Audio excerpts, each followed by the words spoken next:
Season 5, Nass fandom, man. What's the word? What's the word with everybody? How we living? How we living? How we living? This, shout out to my brother Ace. For those of you that have gone able to know Ace, whether it was my episode a couple years ago, or those that I know personally know that, I worked with my bro. He's a real big reason why I'm here where I am right now in terms of like, maybe not the passion for the NBA, but I find a passion with like the content creation and podcasting and now streaming. So he's always been in my ear. He's definitely like there's one person, like I think I've said before, he's my mentor in this shit. So y'all see this on my head. This is the Haloed Hills cap. The Haloed Hills cap. My brother Ace. I'm gonna drop the link in the bio. Just dropped these. They're sold out now. I was stressing waiting on mine, but he's definitely gonna have more coming soon. Real nice. I mean, honestly, I'm not gonna lie. I'm like a retired waiver. As y'all know, I really just care about my lineup. But these hats for my dreadheads out there, any of those with like just long hair, like this is real good for the winter. It's got that good knot, that good, good nylon inside, that good fur on the outside, man. Obviously, you got the VVS's in the middle always. So I wasn't even gonna wear it today. I've been trying to find like a groove to wear it. I can't get in my groove with it yet. Like I'm trying. I'm really trying. I'm not gonna lie. I'm really trying. But I think it's more so one of those things where I'm gonna put over my Dewey. So it might be one of those like nights where it's like really, really cold. Maybe the lineup ain't really going. I've been wolfing for a couple weeks. I might throw the Dewey on, tie it, and then throw this over to keep me really snuggy and warm. But shout out to my brother Ace, man. I'm gonna drop the link to his Halo page on Instagram as well as the link to these. They are sold out, but I'm gonna drop the link anyways, just so y'all get a better look at these. But yeah, shout out to my brother Ace. Appreciate you on the Halo. Shout out Speech. Shout out Kusi. Everyone doing their whole thing, man. The embassy. As you know, we in the embassy, but the embassy collective, man. 194 members. Everyone's doing their own thing, man. I really. They don't even understand. Like, I really, like, applaud those niggas from afar, bro. Like, Speech, Kusi, my brother Ty, with his mic. My brother Ace, what he's been doing in the streaming world and everything he's done on YouTube. And now he's in so many different, like, he's got so many eggs in so many different baskets. He's just one of those all around, like, just great, hardworking people. So, yeah, man, I'm going to drop these, like I said, at the bottom of the link. So keep out for this. Look out for this. Haloed Hills, man. Going up, bro. Haloed Hills, man. We're going up. This is super fire. As y'all know, I love wearing shit on my head. Like, if the thing with me is like, if I don't got a haircut, or if I'm in between lineups and shit like that, I'm throwing something on my head. Like, I'm not about to pull up to no female with nothing on my head. Like, bro, today, like, my lineup, I'm probably like 5 days old, so the lineup is still like hanging in there. But like, these do-rags, beanies, like, you see on Nasser Pod. Most of my episodes, I actually wear something on my head just because, Yeah, man, like I said, shout out to Haloed Hill, shout out to my brother Ace. Get these as quick as you can. Obviously, they're sold out now, but he'll probably restock. Like, the shit was too fire. He has to restock. Haloed. Got Haloed on the laptop. You already know. Couple Halo. My brother Ace, man. I'm so proud of him, man. I'm just glad that, I love... Put me aside, but one of my favorite things in life is just witnessing someone say they're gonna do something and then they go ahead and they do it. You know what I mean? I love that. People don't understand how inspiring that is to other people around them. Like, you really laid out a plan, you laid out a blueprint, you said, listen, Nass, I'm gonna go do X, Y, Z, da, and then boom, I'm gonna drop. And bro, I copped this, like, when I copped this Halo Hills, like, I haven't even told my brother Ace this, but bro, I copped this Halo Hills in the middle of a damn AU basketball game. In between, actually. I won't lie. Me and my third graders, we had a game, I think, at like 8 a.m. At Dana Barrows in Stoughton. And then we had another game at 10. In between, I had to make sure I got this, man, $20, bro. My boy could have got 100 from me if he needed it. You know what I'm saying? My boy Ace, man, he don't even understand what he's done for me, man. That shit crazy. Shout out my brother Ace, But for those of you that are new here, welcome to another episode of Nasser Pod, Season 5. Your very favorite NBA host, Nass. The Nass the Pod Power Poll Title Contender hierarchy is underway. Before I break down my 3 categories, I will say some brief storylines about the teams that didn't make it. So, teams that didn't make the title hierarchy. First off, the Brooklyn Nets, who spent I think they had 4 or 5 draft picks in last year's NBA draft. They didn't make the title hierarchy. The Charlotte Hornets, they didn't make the title hierarchy. Shockingly so, and this is going to really shock people, the Los Angeles Clippers are not on the Power Poll title contender hierarchy. They're not. They haven't made it. They haven't made any sort of category. I just think there's a lot of stuff going on with Ballmer, and Kawhi's now hurt. They said it was a sprained ankle, but now they're saying it's like lower extremity. It's his knee and his foot or something like that. That's a big red flag, especially with his history. James Harden is obviously in year 18, right? I think 17. I forget what I don't know what year it is, but you get my point. He's up there. He's not a fossil, but he's really up there. And I feel like right now in this stage of his career, you can't put this type of load on him. Like last year, pause. That was so crazy. Wow. Last year he could handle that type of workload because there's no Kawhi. And I'm honestly, the team was really constructed beautifully, and I thought they had a pretty good offseason, even if you take away Bradley Beal and CP3. Bringing in Brook Lopez as like Ivica Zubac, depth. Derrick Jones, retaining him. Chris Dunn, keeping those core guys from last year. Keeping those guys around, I think that was insanely, a really big key to the Clippers, because what they were able to do on the defensive end last year was just really telling. And that's kind of what kept them afloat, is that they could defend, and then they just let Harden be Harden. That was really like a watered down version of like Harden in Houston. Is basically you just want to have like 3-point shooters, defenders, a rim protector, and let him handle the offense and the pace and everything. They got Bogdanovic in the offseason too. I like that move. He's a little older, but a shooter. But the Clippers didn't make my contender hierarchy simply because of all the noise that's going around. It's so hard keeping up with Bradley Beal's injuries now. What did he hurt? I think he hurt his hip. He's getting hip surgery now. He's gotten hip surgery. I know he dealt with some calf stuff last year. I know he's, I think it's actually just been lower extremity stuff. Just calf, ankle, foot, and now it's his hip, and he's actually getting hip surgery.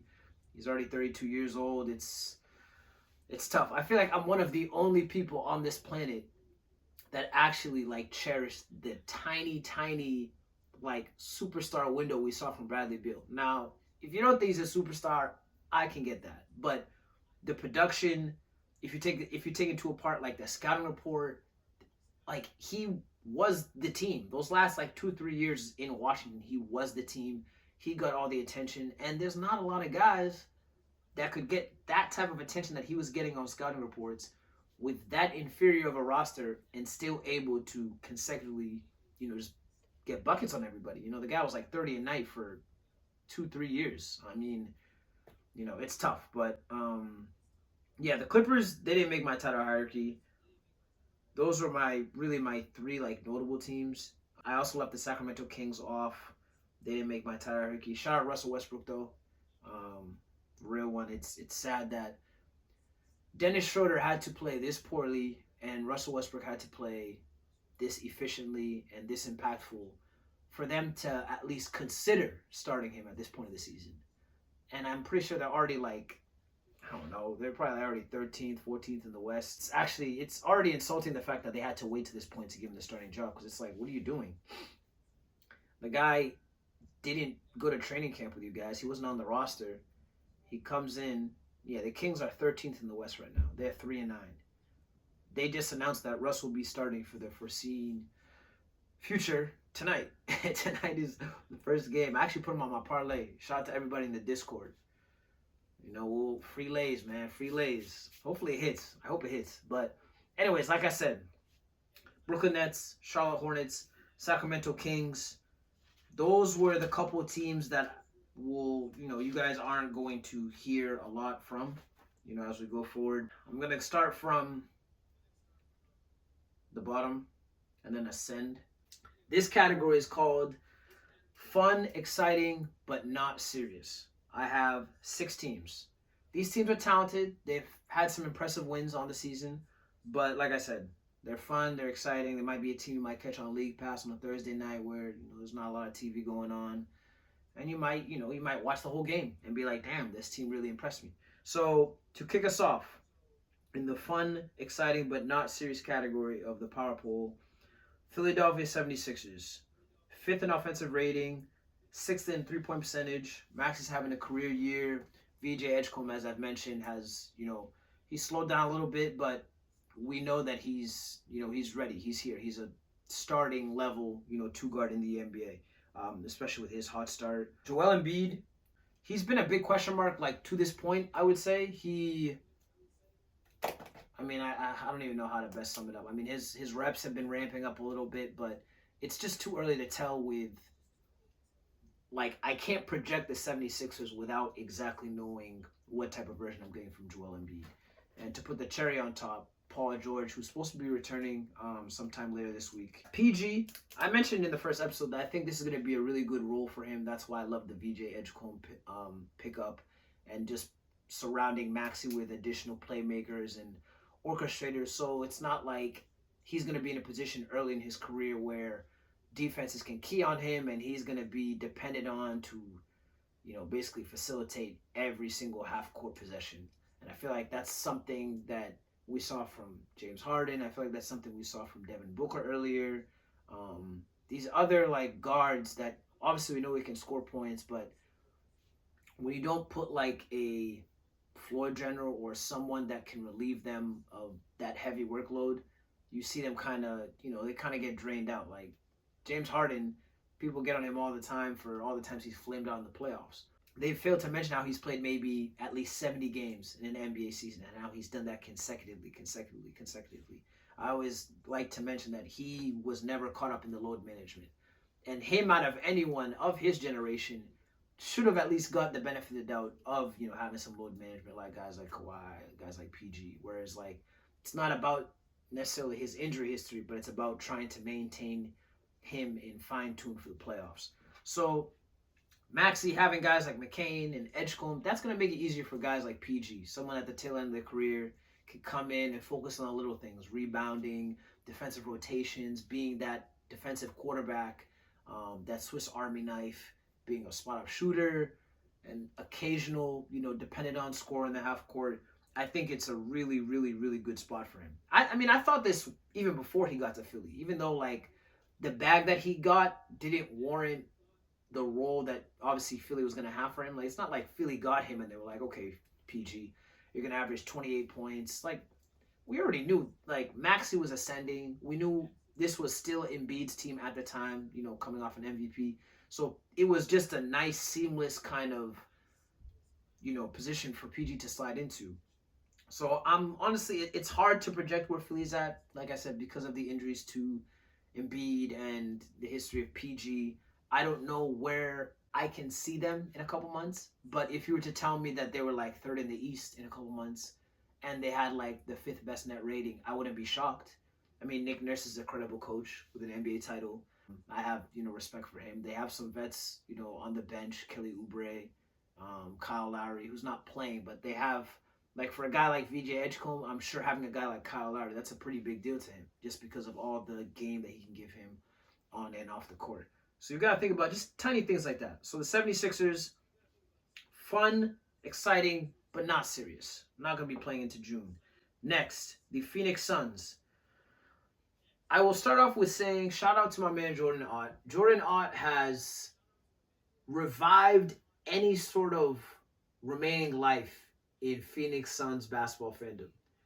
Everyone knows that Devin Booker's the man, and, we'll get into Devin Booker in a second. Pause.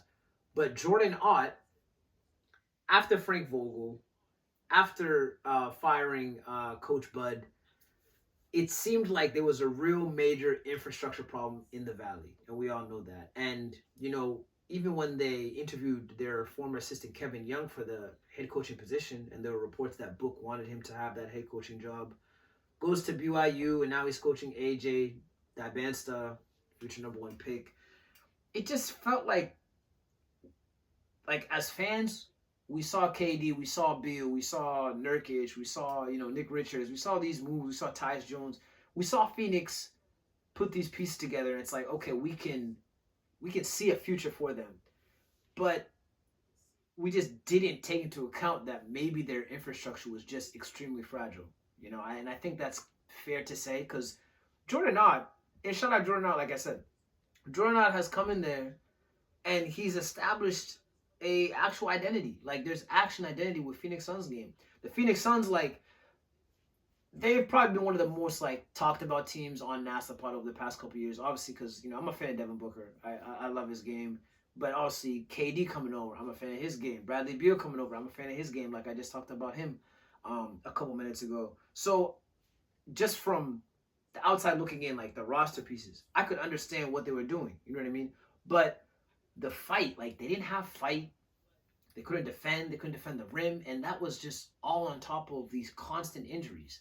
And I'm not sitting here to put all the blame on KD, put all the blame on Beal, but the team was just naturally super expensive, and they couldn't, basically build up the bottom of the roster.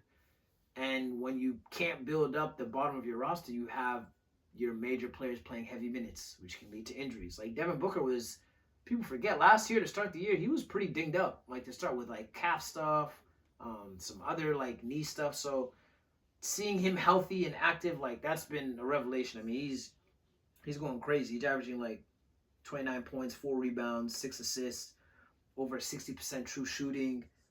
Phoenix is 6th in the NBA in assists. They're 5th in three-point percentage, and they're 12th in opposing points. Mark Williams, I actually didn't think he would be the second most valuable Phoenix Sun, but I think he is. There was a game that I watched with Phoenix earlier this year, and he was easily like the second most impactful Sun out there behind Booker. I think he brought down like 16 boards. Mark Williams is the real deal. And when you bring in a guy like Mark Williams, now a guy like Nick Richards, it's not as glaring. Like you don't need him to be this like super efficient big man that's protecting the rim and to stay out of foul trouble and stretch the floor. And that's not even his game. Like he's more so like an old school big. But Mark Williams, like his vibe is real. I don't know why the Hornets moved off him so like seamlessly. Like I'm not a fan of like if you're a team, especially like the Hornets, and I'm gonna get back to the Suns. Sorry, just a quick like side tangent. But if you are the Charlotte Hornets and you're still in rebuild mode, if you have a guy at your disposal like Mark Williams and he can be that impactful, and I know it's pretty hard to be impactful in Charlotte, I understand that, but if you got a guy in Mark Williams and he can protect the rim, he can defend, protect the paint, wouldn't you like maximize that? Because that's something that Charlotte has been looking for them. I don't know how long. It's Jalen Green. He had 29 points in his debut. Really, really hurt to see that he re-injured that same hamstring. But they said he's going to be reevaluated in about 3 or 4 weeks. So let's see what he does. Dylan Brooks actually last night, chat. He and Devin Booker became the first. I want to say they were the first Phoenix Suns duo to each score 30 points in under 30 minutes. Now, if you told me before the season that Dylan Brooks was going to be that next guy next to Booker, because obviously, Booker's going to be the one to get 30. He's just been doing this his entire career.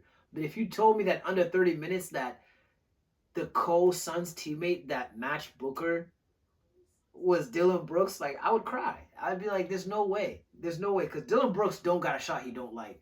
And I love Dylan Brooks. I really mess with Dylan Brooks, man. But he don't got a shot he don't like. But, I saw Booker's presser yesterday, and he's, went on the record saying he's one of the most hardworking guys, and like the stuff that you see on the court, like he really does work at it. It's not a gimmick. It's not a whatever. And Dylan Brooks has been a guy that's gone to bad rap the past couple of years, but he doesn't get enough credit for establishing a culture in Memphis because, as you know, since Dylan Brooks has left Memphis, Memphis has been, I would say, irrelevant. If you put Ja aside, they've been irrelevant. His impact in Houston, Dylan Brooks, Amen Thompson, Şengün, Jabari Smith, like, that was the main core for like a top 5 defensive team last year. And you could arguably say Dylan Brooks was the best defensive player. Now, I know Amen Thompson, I mess with Amen Thompson. He made the all-defensive team. I get that. But Dylan Brooks has been doing this for a little bit. So adding Dylan Brooks, adding Mark Williams to a Phoenix team, they're competitive. Colin Gillespie has blown me away too. He's been great, but I just don't know if I can see them as like a Western Conference Finals team. I still think they might be 1 or 2 scores away. Let's see when Jalen Green gets back. They've only played 1 game together, though. In that game, they combined for I believe they combined for like I think Booker had like 24 because I watched this game live. Booker had 24 and I think Jalen had 29. Combined for about 50 points in their debut. So, yeah, man, Grayson Allen having a hell of a year filling in for Jalen Green too. I think he had a 10 3-pointer game the other night. On his way to like 42. It's crazy because I had him in fantasy and I dropped him. But next, Portland Trailblazers, currently 8th in the West. Denny Advia is playing like an all-star. He's easily going to get most improved. He's there right now. 25, 7, and 5. That's like early LeBron-ish numbers. 25, 7, and 5. The offense goes through him.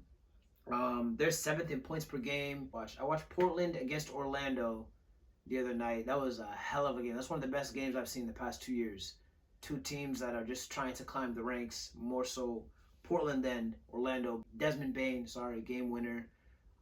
It was just a crazy finish. Anthony Black had this block that had to get reviewed. They thought it was a goaltend, ended up being a block. So Shaedon Sharpe didn't actually get an and one. He had to actually hit his 2 free throws. Only hit one of them and took a timeout. Paolo's scrambling. He gets a steal. They get a timeout. Then Bane comes around and hits this crazy, ridiculous shot. Like, that was easy. That was such an entertaining game. Talked about them last year. I've talked about Portland a little bit the past couple years. I just like the pieces they got. It's crazy that they've maintained this level of play even with all the Chauncey Billups stuff going on.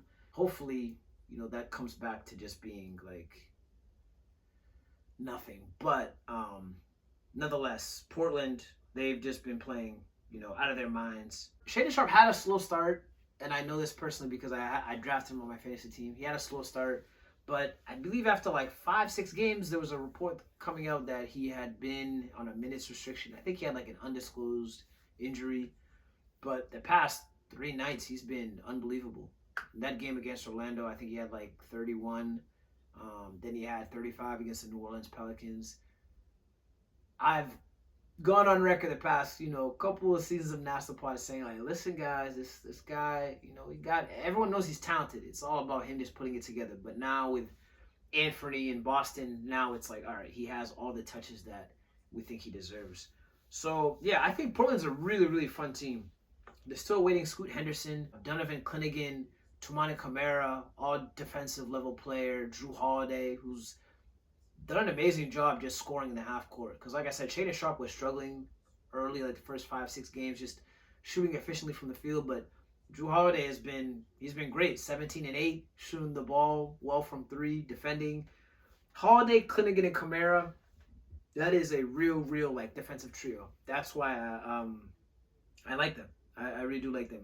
They're not a great 3-point shooting team, but if you can defend and keep teams close, you're always going to get my respect for sure. Next on the list, Orlando. They're still struggling to stretch some defenses out. They're 23rd in 3-point percentage.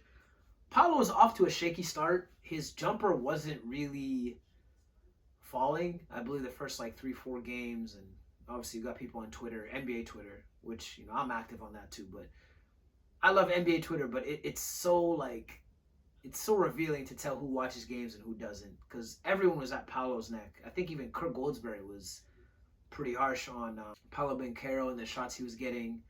But, it's a new team. It's a new team. Anthony Black, that's like a, third-year guy, starts next to Desmond Bane. They got Tyus Jones in the offseason. Paolo and Franz Wagner still building that camaraderie as a formidable East duo in the NBA.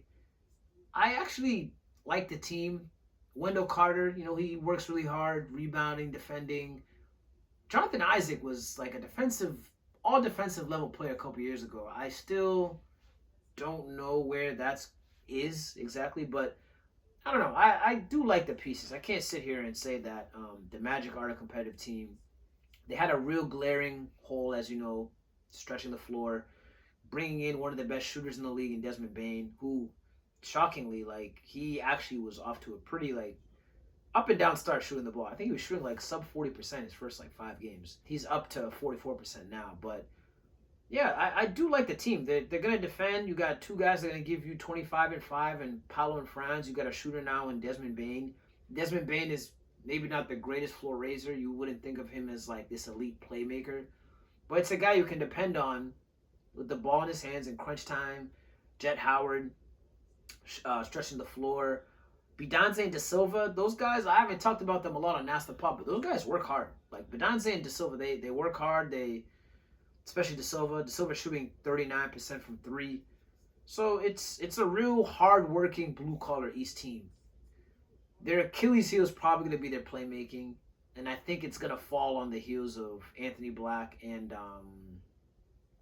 Desmond Bain, the type of season they want to have. Because obviously we expect Franz, we expect Powell to be there, but yeah, the season's probably going to fall on those two guys. Next team in the fun, exciting, but not serious, the Toronto Raptors, who are 10th in offensive rating, 2nd in assists. The Toronto Raptors have 4 guys who average 15, 4, and 4. So 15 points, 4 rebounds, 4 assists. Brandon Ingram, RJ Barrett, Scotty Barnes, and Emmanuel Quickley. I like the starting 5. The Toronto Raptors right now are 6th in the East, 7 and 5. They're 6 and 2 in their conference. Not shabby, man. It ain't too shabby. They beat Cleveland last night, even though Garland wasn't playing. Scotty Barnes completely embarrassed Evan Mobley. Completely. And I'm going to overly emphasize this because the type of the way we were talking about Scotty Barnes last year versus the way we were talking about Evan Mobley last year, you would probably think a game like that would never come. But Scotty Barnes, triple-double. Evan Mobley, I don't even think he reached 10 points. I do know Darius Garland is a big component of what they like to do on offense, but this is a guy, didn't he win Defensive Player of the Year last year? Evan Mobley, am I lying? It was such an impressive win. They beat Cleveland. The Raptors have beaten the Bucks. They've beaten the Hawks. They've beaten the Cleveland Cavaliers. They lost by 10 to the Rockets. Competitive team, man. I like the Raptors. They're moving the ball well. Like I said, 10th offensive rating. They're 2nd in assists. I love teams that move the ball. So if you're top 10, top 12 in assists, I'm definitely going to, give you your credit, take you a little serious. They're 6th in turnovers committed, so they're not turning the ball over too much. Like I said, 4 guys averaging 15, 4, and 4. I think it, honestly, probably the biggest surprise team out of the East, I would say. I know a lot of people would probably say the Bulls, but I mean, the Raptors have real star power. Josh Giddey's having an amazing year. At this pace that he's at, he's probably going to make an All-NBA team. But the Raptors have guys that, guys like Brandon Ingram, RJ Barrett, those guys have played in the playoffs before. Those are guys that are ready, right now, this second to, really put the franchise on a pedestal. All right, last team, a part of the fun, exciting, but not serious power forward category, the Utah Jazz. 4th in rebounds. My boy Ace Bailey has been cooking up the past couple games. He just got the starting nod, I believe, earlier this week. He's averaging around, I think, 20 points, 4 rebounds, his past 2. I talked about them briefly on the last episode. Keontae George, Isaiah Collier just got back from injury. They've been pretty impressive. They've been able to piece it together. Kevin Love, Flipkowski. The Utah Jazz and the Toronto Raptors are probably 2 of the more surprising teams that I've actually enjoyed watching front to end. Those are 2 teams that if I watch them, I could put my phone down and keep my phone down. I don't have to lift my phone. I don't have to text anyone. I can pay attention to the game and actually enjoy it. So I don't think any of these teams, let's see, Philly, Phoenix, Portland, Orlando, Toronto, Utah. If you told me there was any team that I believe, I'll say this. If there's any team that I would put stock in to win a playoff series, I'd probably say Philly, Orlando. Yeah, just Philly and Orlando. I think Phoenix is going to run into some issues on their bench. The Toronto Raptors, potentially, but I think they have to get the right East team because the top 3, 4 in the East is pretty competitive. This is actually my favorite category of basketball teams. Amongst all the categories, this is my favorite category that I put together of the teams. These teams I've watched the most. That is my fun, exciting, but not serious power pole category. This category is called the Contender Spoilers. San Antonio Spurs I've watched a lot of them this year. A lot of them. As you guys know, I've been very, very vocal about how excited I am for the 3 guard lineups for Harper, Fox, Castle. Still waiting for Harper to get back from an injury, but Fox returned this past week.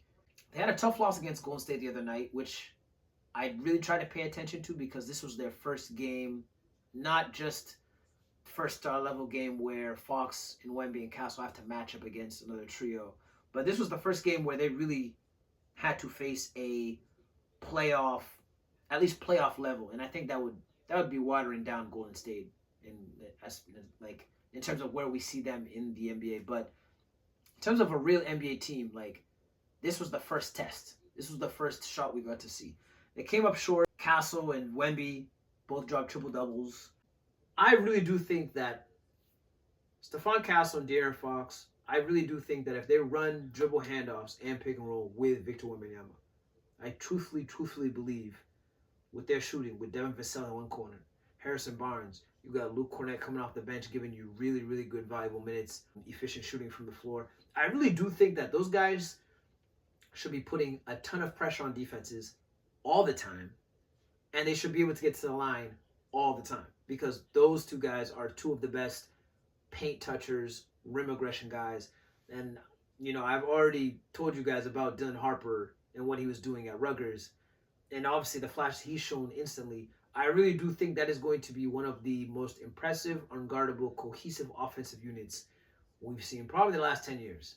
Obviously because of Wemby, and then you have the floor racing of Harper, and then you have this uniquely 3-headed monster of rim paint touchers in Harper, Fox, and Castle. Castle's done a remarkable job. While Fox was out, Castle, he's blown me away. I did not know he could raise people's floors like that because he's been putting up double-digit assist numbers, really simplifying the game for his teammates. I really, really admired like watching Stephon Castle those first couple weeks without Fox. He really surprised me. He's honestly playing at like a borderline all-star level. I just think that, you know, a guy like Castle, he's going to defend. And that Spurs-Suns matchup, if any of you guys have League Pass, I would go back and watch that Suns-Spurs matchup from last week. Harper and Booker really bumping heads, like really getting into it, like just good elite bump. Like I said, he's not afraid of anyone. Stephon Castle, he's honestly become one of my favorite players in the league. And Harper is already one of my favorite rookies. And obviously everyone knows that, you know, Fox is one of my favorite point guards, like, ever. So Castle, like, I just love everything he brings to the table. He really is like an impactful, valuable player. Like he really is like a hell of a player. Like if the Celtics were to like make a call on him, I would jump out of my chair because I think that guy should be running his own team. I really do. I already thought that this was a crowded guard room with Fox, Harper, and Castle. And I thought Castle was a little bit closer to like the Jaylen Brown area where like he's very raw and athletic, can score, but he's still fine-tuning a certain, you know, couple parts of his game. Even though he is like developing still as a scorer and a perimeter shooter and all that, he's kind of ready, like right now, to kind of run his own team. Like I actually do think like he's ready. He had like 13 dimes, I'm pretty sure, against the Warriors. He's ready. Like Stephon Castle is him. He's really, really ready. The Spurs, top 8 in offensive defensive rating. They're the only team that is not in the superior power pool category that is top 10 in offensive and defensive rating. Obviously, Harper's going to get back. Wemby and Fox have only played like, I don't know, maybe, I don't think they've played even 10 games together. Because when they acquired Fox, Wemby, I think, had the blood clot issue or whatever, that weird injury he had in his shoulder or something in his internal system, something that he needed to be shut down. Fox had only played a couple games with him. And then after that, Fox got hurt. He hurt his wrist, and then they just shut him down for the end of the season. So we really haven't gotten a chance to see not just the Fox-Wemby duo at its peak. And I've said this multiple times, but now I think it's more so we should be excited about Fox, Harper, Castle around Wemby. Because Wemby is an MVP level player right now. And when I draw my pyramid, I think I had him like the 5th row. If I was to redo the pyramid right now, he'd probably be like 3rd. He'd probably be there with like the GOATs, like with like KD, LeBron, because he's that impactful, that ready right now. I drafted him on my fantasy team. Like he's insane. They're a contender spoiler, but if there's any way I could envision them to being an actual title contender, I think the Fox and Wemby duo would have to take off. Harper would have to come back, not get hurt the rest of the season, and Harper, Castle, and Fox would have to like quickly get acclimated with like the touches being allocated to each other. And I still think that's going to take some time to get used to, because it's already one thing when you got Castle and Fox sharing the ball with each other. But now in crunch time, if Fox is having a great night, right? Fox having a great night, 26 points, 4 minutes left. You got Dylan Harper, who might not be shooting the ball well, but he's really running an efficient half-court offense for you. He's got 10 dimes, 4 minutes left in the game. You got Wemby, who's going on a 40 ball. He's out there in crunch time. You got Castle. Castle got like 15 points, but he's been your best defensive player. I still think like because each of those guys bring different things to the table, I think situations like that get a little sticky. But at the same time, it's like, you know, who's going to have the ball at the end of the game? You know, who? It's probably going to be Fox because that's how much you've paid him. Obviously, that would be after Wemby because that's your franchise guy. But I just think that they're going to go through a couple bumps, those three guards, just getting acclimated with each other. Because when Harper and Castle were playing, Fox was hurt. Fox was recovering from his finger wrist injury. Now Fox is back. Harper's hurt. So I just think there might be a couple bumps in the road the next leg. I just think it's going to take some time. You know, like we all say with everything, you know, just patience. But I still think that there is a chance that they could play themselves into title contention if they quickly get acclimated, if Wemby continues this level of play, if guys like Champagnie, Devin Vassell can continue to stretch the floor, Harrison Barnes, you got Cornette, like I said, who's been giving you really good time off the bench. If he can continue and be that glue guy in those secondary units, they're gonna be a tough team. I mean, they beat the Rockets last week. The Spurs they've had a couple of impressive wins. I know they like I mentioned, they lost the Warriors the other night, but they're a good team. Like they're ready. I think they're probably like a year away from being real serious because that's how good Wemby is. Like he's really that good. Next on the contender spoiler list, the Cleveland Cavaliers, 4th in the East. Garland returned from his injury, but then he was sidelined, and I know this because I watched the Cavs-Raptors game. They're 4th in points, 8th in assists. They have a plus 57.7 net rating with their 4-man lineup of Donovan Mitchell, Darius Garland, Evan Mobley, and Jared Allen. Those are 4 guys from last year that have a ton of chemistry and camaraderie together. I don't know what to say about the Cavs. Tyson Kidd, he's been really impressive. Porter Jr., he's been really good. But this shit goes as far as Garland goes. If Garland is not here, then I can't talk about Cleveland's title chances because Garland is that important as a table raiser, playmaker, a lob guy, a secondary scorer. You know, he's just that. When Donovan goes to the bench, you have him. And last year they had Ty Jerome.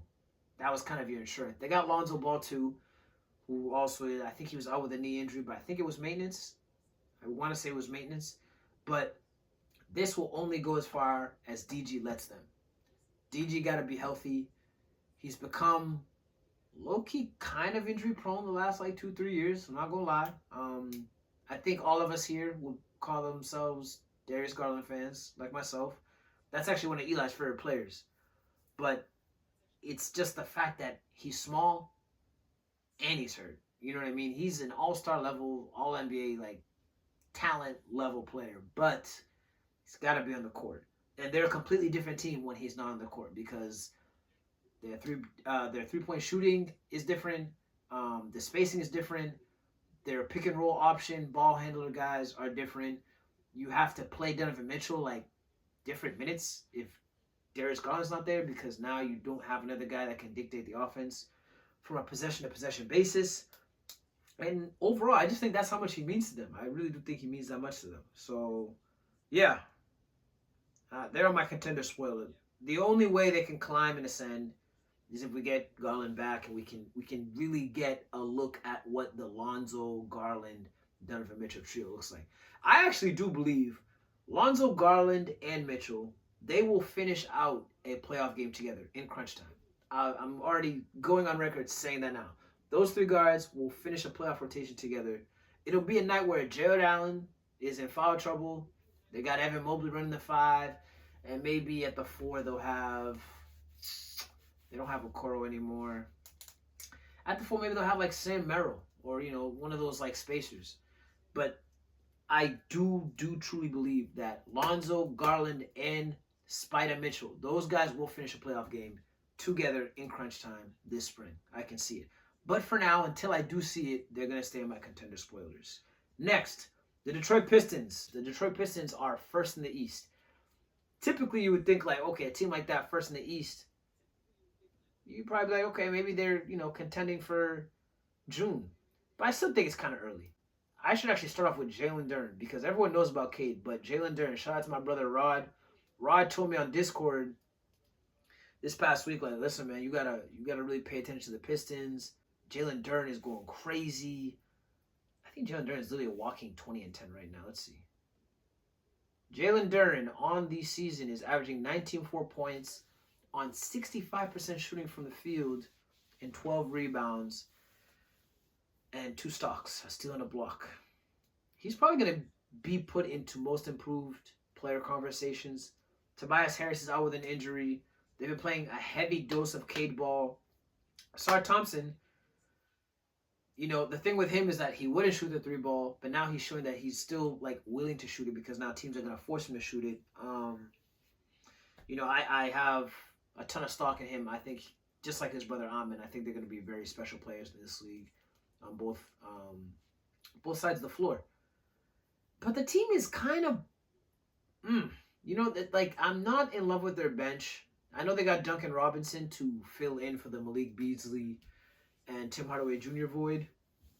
And, he's shooting 43% from 3 on 7 attempts. That's impressive as hell. Detroit, 3rd in rebounds. I actually can see them ascending because there is a team that they played in the playoffs last year that is in the superior category. And I think that now with more chemistry build, more camaraderie, I do think there's a chance that if Cade, it seems like this is who he is. I don't think this is a bluff.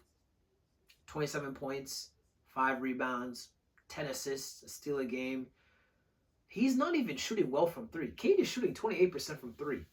He's not even shooting well yet. He's taking 6 threes a game. That I'm not mad at, but he's only hitting 28%. So what does that number look like if he cuts it down to like 5, but he's hitting like 35%? What do his numbers look like then? So I think from that standpoint, you should really, I'd look out for the Pistons for sure. I know I put them in my contender spoiler, but yeah, that's a team that could completely ruin your season. Cough, cough, the Knicks. Like, ruin your season. Or the Sixers, or the Cavs. So, and the thing with the Pistons is they're so unapologetic. That's what I love about them. Asar, mean guy. Jalen Duren, mean guy. Ron Holland, mean guy. Isaiah Stewart, mean guy. Like, they play mean basketball in 2025. I'm pretty sure they lead the league in defensive rating too. They're 5th in opponent points per game. Like I said, 3rd in rebounds. Top half points per game team. But like I said, Cade's 3s aren't even hitting like that yet. I don't think he's a 28% 3-point level shooter, but I definitely expect that mark to climb up a little bit.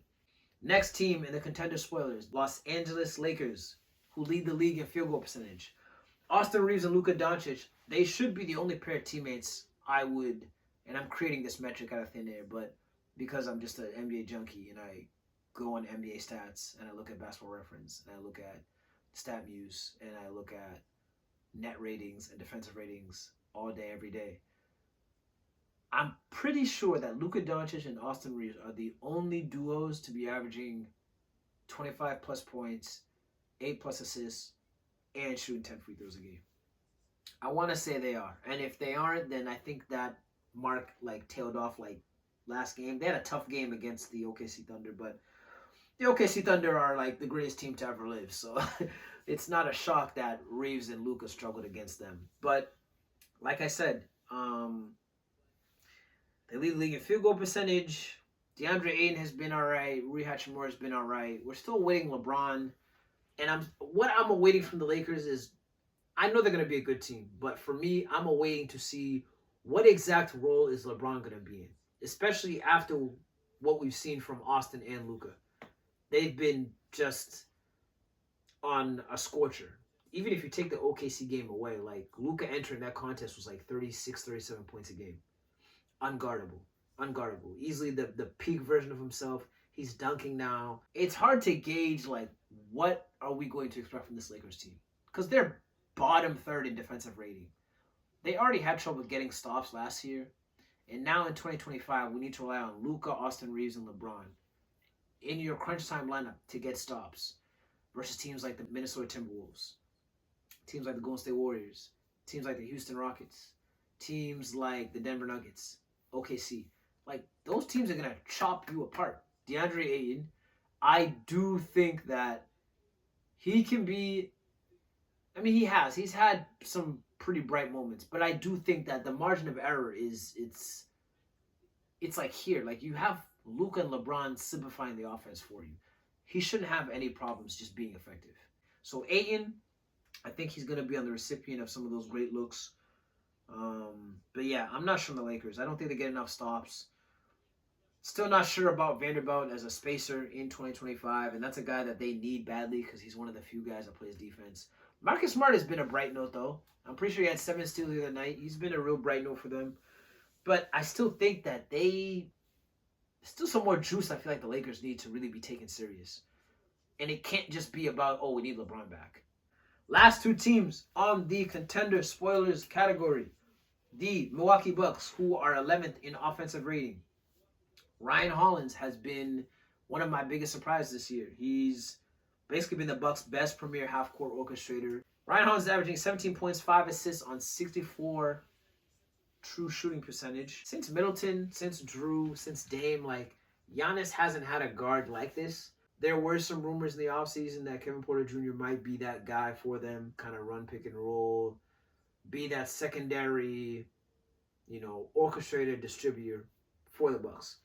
But Ryan Hollins, he's been amazing. I just watched him the other night against Charlotte. I think he had like 25. I still don't love their bench, but their top 5, top 6 players, they play well together. Like, they really do play well. I do love the Miles Turner move because it's like Miles Turner is like the greatest type of big man you could give Giannis because he can space the floor and he's still one of the best rim protectors of this generation. So putting those two guys together, Gary Trent Jr., another spacer. Kyle Kuzma's had some moments defensively. I know he's trying to get back some of that value that he's lost in Washington the past couple of years, but that's what happens when you play in Washington. It's like the credible sources, like the actual guys in the media, they think you don't care anymore, but it's actually like your team is just really not that great, and you're in a shitty situation, and your coach is probably going to get fired. Not a fun situation. So I think the past couple of years, I don't think he's been the biggest fan of basketball. I don't think he's had fun playing basketball because who would when you're in Washington and not really getting your numbers? Granted, he kind of did that to himself because the Dallas Mavericks were inquiring about him and he was telling them, nah, I'm good. Still don't know why he did that because they ended up going to the finals with PJ Washington. Probably could have been Kuzma. They're kind of similar in that aspect, like their play styles. But Kevin Porter Jr., I think he's out with an injury right now, but Kevin Porter Jr., if you can give him some minutes next to Ryan Hollins, Giannis, Miles Turner, I can see it. I think Giannis has become, honestly, the most underrated superstar in the league. He's still 30, 12, and 5, 60% plus shooting from the field. Last year, he was one of the best mid-range shooters in the league, just from efficiency standpoint. I know his volume wasn't up there with like a guy like Shea or Jaylen Brown or Devin Booker, guys that take a lot of mid-range shots, but his efficiency was on par. It was really good. They're like 6th in the East right now, but I don't really know what to expect from them. Like going forward, I don't really know. I think they're, let's see, 7th in the East right now, 5-3 in the conference. I don't know. It's tough to get a read on the Bucks. Right now, they'd be in the play-in. Though we're still 12 games in, but the last team on the Nastapod Power Poll Contender Spoilers category, the Golden State Warriors, who had I would say their most impressive win of the season against the San Antonio Spurs, with the whole big three healthy in Castle, Wemby, Fox. Um, they were on a cold streak prior to that game. They had just won 3 of their last 8. Kaminga was just moved to the bench. I still can't get a read on the Kaminga thing. Steph had a huge game. I think Steph had like 43 against the Spurs. Really, really big game. The Draymond and Jimmy, they had some interesting comments a couple days ago about where the team is in terms of like, do guys care or not? And I thought it was kind of interesting because I feel like those are things you expect like after the All-Star break when you're trying to like find a fire. But they were saying these things 10 games in, which I thought was kind of concerning because you don't hear vets talking about, guys having personal agendas and what do they do for the team. You don't hear guys talk like that often. So I don't know. But I thought that was kind of telling. But that was, like I said, that was before their big win against the Spurs. And you know how the NBA is. It just takes one game and the team just starts, getting on a run. This is a team that I thought could make the finals. Moses Moody, shooting the ball well. I like Podziemski. I don't know if I pronounced it right. I'm sorry, brother. I'm sorry, brother. They're 9th in the West right now. They're behind teams like Portland, Phoenix, Minnesota. And those were teams that I had in my fun, exciting, but not serious and my contender spoilers. And they're kind of in the mix. But I do think that, for one, an injury is probably bound to happen between Jimmy Butler or Steph Curry or Draymond Green. Someone's probably going to have a significant injury within the next 50 games. And I'm going to knock on wood. Hopefully they don't, but I wouldn't rule it out because they're all there like right now in terms of age. But like I did say, I think that we can't just throw away the, what was it, like 22-3 their record was when with Draymond and Jimmy Butler after that trade. Like, those guys went on a run. I can't just throw away that type of run that they had because that was mid-season. Now Jimmy's acclimated. He knows what to do now. He's caught up with everything. He's one of those guys who went to training camp, so he's really caught up in the system and knows what to expect on a game-to-game basis. It's inevitable. Like, Curry or Butler, one of them is going to get hurt and they're going to miss like 2 weeks. It's just inevitable. It might be an MCL sprain or an ankle sprain or like a shoulder contusion or some weird shit, So because of that, that's the reason why I don't have them up in the category above. Because in terms of play style and everything, like, I don't see, just the guys on paper, I don't see a lot of teams better than them. But because of the age and the injury history, I have to have a yellow flag up because that was kind of what derailed their season last year. Steph got hurt in, was it the Wolves series? After they beat the Rockets in 7 games, I think they faced the Wolves. Steph got hurt. And the season kind of, went sideways. So because of that, yeah, that's where I have them as a contender spoiler. So contender spoilers: the San Antonio Spurs, Minnesota Timberwolves, Cleveland Cavaliers, Detroit Pistons, Los Angeles Lakers, Milwaukee Bucks, and the Golden State Warriors.